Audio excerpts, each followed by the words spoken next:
இன்றே டவுன்லோட் செய்து உங்கள் ஃபேவரட் ஷோக்களை என்ஜாய் பண்ணுங்க.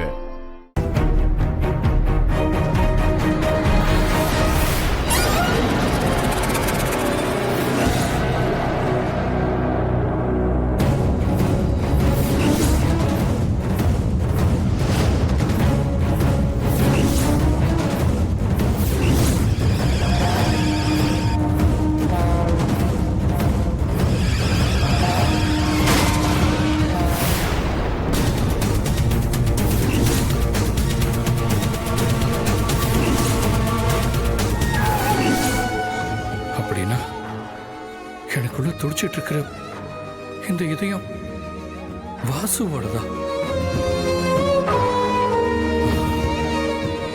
வாசு இந்த உலகத்தை விட்டு போனப்பதான் எனக்கு அவர் மூலமா இந்த வாழ்க்கையை கிடைச்சிருக்கா? இது எப்படி நடந்துச்சு? ஏன் நடந்துச்சு? இதெல்லாம் எனக்கு தெரிஞ்சுக்கலன்னா என் மண்டையே வெடிச்சிடும் போல இருக்கே.